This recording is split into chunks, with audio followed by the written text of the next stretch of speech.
Despite his butter wouldn't melt in his mouth smile, maths whiz Bobby Seagull admits to being quite the rascal at school. "I was the one being cheeky to my teachers if they made mistakes," grins the broadcaster. "Sometimes, to show off, I'd tell my teacher their question was incorrect and embarrass them for no reason." Having won a scholarship to Eton, he later captained Cambridge's Emmanuel College to the semi-finals of University Challenge before being defeated by his rival-turned-friend Derek Monkman, of whom more shortly.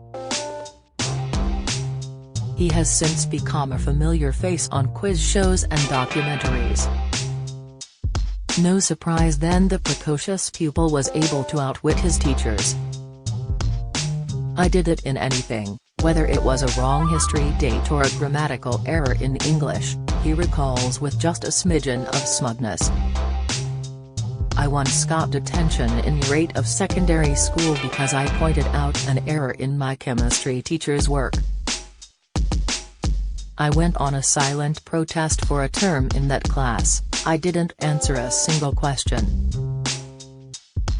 Thankfully, that's all in the past and, despite in all likelihood a few miffed former educators, the maths genius has become one of the most likable faces on British TV as well as working as a part-time teacher. He is also on his best behaviour for the new 3-part series of BBC Two's Pilgrimage in which celebrities of all faiths pull on their walking boots and backpacks and head off in search of spiritual enlightenment. For the 5th season, celebs including singer Shane Lynch and actresses Sue Pollard and Rita Simons journeyed more than 200 miles along ancient pilgrimage route the Fatima Way in northern Portugal. Their destination was the city of Fatima and a sanctuary where, in 1917, 3 children said they witnessed apparitions of the Virgin Mary. Bobby, 39, was brought up a Catholic but admits his faith has drifted and his life has been at a crossroads. Before taking part in the new series, he said, "I would like to understand whether faith can play a big part in my life going forward. I'm hoping there could be a new Bobby at the end of this experience." Today it's clear the journey has changed his outlook. Coincidentally, while he was in his 20s and working as an investment banker, his mother Jama and Aunt Gina made the same pilgrimage. Even more by chance, he was at his auntie's house, surrounded by artifacts and souvenirs from her journey to Fatima, when he was offered the chance to take part in pilgrimage. "I was really moved. I felt like I was taking on the baton," he admits today. "Growing up, it was expected that you were religious. But when I worked in the city, life was busy. This was a great chance for me to try to understand what religion meant to me as an individual." As fellow pilgrim and ex-Boyzone singer Shane says, "I think maybe Bobby got the most from the whole thing." Bobby was buzzing. He really loved the story of Fatima, loved the fact that he was there and participated in it. Bobby says, "As a mathematician, rationalist and scientist, I have always considered keeping my faith private. This was the first time I've publicly discussed it."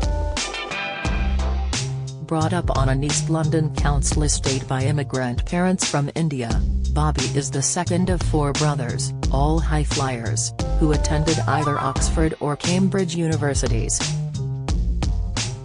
His eldest brother Davy won a place at Cambridge despite having attended a specialist school until he was 15, wheelchair-bound after being hit by a car as a toddler. The accident shaped all their lives. Indeed, when Bobby was 5, the family travelled to France to visit the shrine at Lourdes to say prayers for Davy.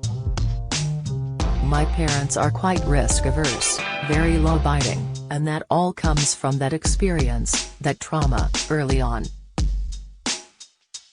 Since finding fame, Bobby has taken on a doctorate at Cambridge University, written 2 books, regular newspaper columns and become a campaigner for better numeracy and educational equality in schools. He's also managed to remain a part-time maths teacher. But, he admits, it has made finding a partner difficult, so much so that, in the wake of filming Pilgrimage, he joined the Christian dating app Salt. "I would never have considered using it before," he says. "Great person first, faith second. And some of the people you meet on the Christian apps are very religious, like 100% certain, whereas I'm someone who is getting their faith back, so it can be a challenge."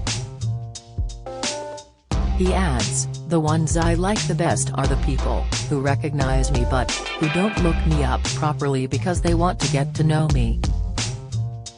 Some people say, oh, my mom or nan's a big fan. And the funniest one ever is when they ask me for the number of my buddy Eric Monkman. That was terrible, it's happened to me 3 times so far. They'll say Bobby, are you still in touch with Eric? Yeah, I'll say. We speak every few months or so. Can you get me his number? I'm like, he's in Canada. Come on, you can't date him, you can date me in the UK." The pair met as rivals on the quiz show and have since co-hosted radio shows and documentaries, including Monkman and Seagull's Genius Guide to Britain, despite the Canadians' team from Wolfson College, Oxford, knocking out Bobby and his Cambridge colleagues. Today Bobby lives in Stratford, London, just down the road from East Ham where he grew up. He says his local library made a fundamental difference to his life. "Without it, I wouldn't be the person that I am today," he insists. "I am knowledgeable, you're probably going to win with me on your pub quiz team, but it's because every Saturday my dad took me and my brothers to the library to read all sorts of books about the Aztecs, Victorians, or Roald Dahl's books. Reading opened up my eyes." We are speaking shortly after it was revealed that some children's books have been targeted for censorship over fears young readers may stumble upon outdated words and phrases. Enid Blyton's books have been removed from view in some libraries and trigger warnings placed upon them, while Dahl's stories have been edited by their own publisher for fear of causing offense. Bobby, a bookworm who loves Dahl's Matilda, is concerned. "The best way to progress society is to confront our past, not to hide it away," he says. "I believe an original text should always be preserved with what the writer wrote at that time so society can understand what the thinking was. We need to take into consideration how society evolves and adapts, so there should be the original version, but also an edited one if people want it." Which version would he read? "I'd probably buy the original one, and, when I do have children, I'll read them both and then answer their questions about the changes and why they happened." He does worry about the surge in so-called toxic masculinity and the influence of controversial social media figures on impressionable young minds. Months before influencer Andrew Tate hit the headlines for his diatribes against women, Bobby saw firsthand the impact he had in his own school. He tells me about a group of his Year 11 students mimicking one of Tate's hand gestures. "I asked them, 'What are you doing?' he recalls. They replied, 'Sir, this is a power pose, it gives us energy.'" After investigating further, he realized pupils risked misguided views.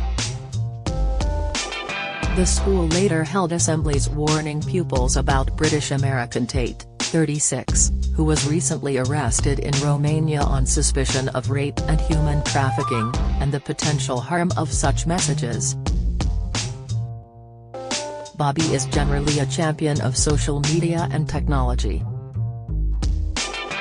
But he thinks young people shouldn't be allowed total unfettered access to online platforms. When young people do want to learn about maths or other positive things, they will use YouTube and TikTok, he says. Banning social media will never help because something else will pop up.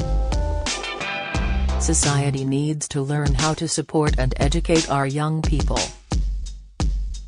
Even when he isn't in the classroom, Bobby champions numeracy and education. The reason why I've had more than 15 minutes of fame is because I've channeled it into something positive. And that's given me substance, he says. Still, he doesn't regret his time as a money-making Lehman Brothers bank trader. "I'm very happy I did it and I'd make the same decision every single time," he says. Growing up on a council estate, money was tight. So when you're mathematically inclined and the city is there, it's alluring. When Lehman Brothers collapsed in 2008, Bobby emptied the office vending machine of its chocolate and carried it home in his mum's shopping trolley. "I lost thousands of pounds in shares but I had 300 pounds in chocolate," he laughs. He had been on a six-figure salary and lavished a large portion of it on restaurants, drinks and bling holidays. The thrill of spending 500 pounds on a bottle of champagne soon wore off and he ultimately left banking when it didn't make me any happier. Today Bobby says he understands the importance of money, especially during the cost of living crisis. But he stresses once you've hit a certain level of earnings, it's time spent with friends and family that becomes most important. It's why he's just as at ease roughing it in hostels and lugging a backpack up hills as enjoying posh holidays. That said, he admits the 2-week pilgrimage took him out of his comfort zone. "I'm a creature of comforts and routine. This pilgrimage required flexibility in our daily schedules and eating habits," he smiles. In the culmination of the show, Bobby carried a statue of the Virgin Mary in a procession of tens of thousands of people. "My family have been to see this before and have many replicas," he says. "To think I had the opportunity to carry it for real is something I will never forget." There is no doubt that the experience increased his devotion to God. He adds, "Faith is like physical or mental health, it needs constant tending to." Pilgrimage, The Road Through Portugal starts at 9 p.m. on Friday on BBC Two.